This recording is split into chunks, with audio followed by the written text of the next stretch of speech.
Hi, I'm Nita Chawla. I'm a musician, artist, music teacher, and first-generation American Desi. So I was born in the Deep South in Mississippi, but I grew up in Maryland, just outside of Washington, D.C.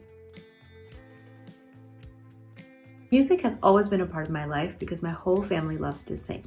And my dad plays tablas and harmonium, and he writes parodies in Hindi. So I call him Indian Weird Al.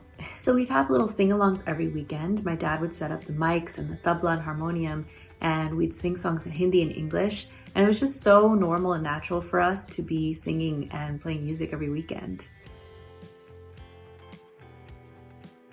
To me, being a Desi girl is about family, values, and of course, amazing food and clothes. It's the little things like drinking chai in the morning with my family, or my mom making the most delicious meals, visiting my family in India, and all my cousins and nieces and nephews around the world.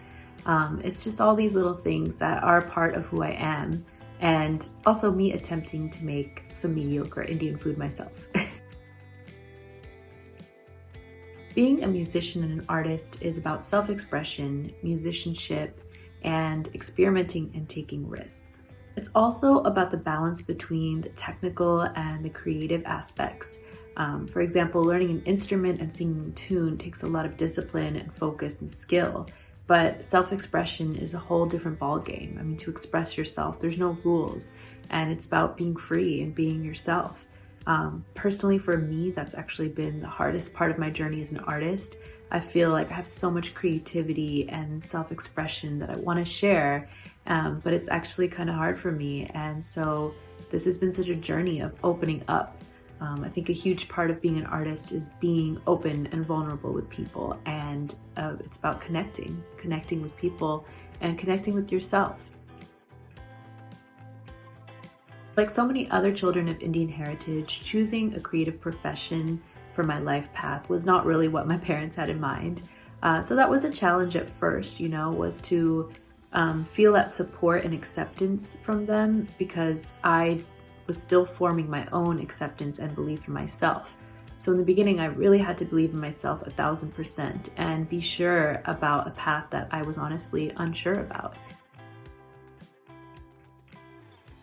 My advice to young Desi girls is to find a way to tune in to what you really want and desire. I know growing up in this culture, it's really hard to hear our own voice sometimes because we have a lot of people on the outside telling us, what we should think or do, or just, having a strong influence upon us because, Desi families are very tight-knit and we're very close. I appreciate that closeness so much, but I have to admit that it was hard to hear my own voice. I actually talk about this in my song, The Way, which is really about our deep connection we have with our ancestors.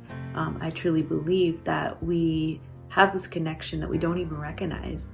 And we're carrying a lot of their burdens and fears, but also their dreams. And so we get to honor our ancestors and our parents for bringing us to where we are now, and bringing us to these amazing opportunities while still getting to go our own way and carve our own path and identity. So my next single that I'm releasing is called Love I'm Feeling, and it comes out on Valentine's Day. This song, it could be about romantic love, but I think at the heart of it, it's really about self-love.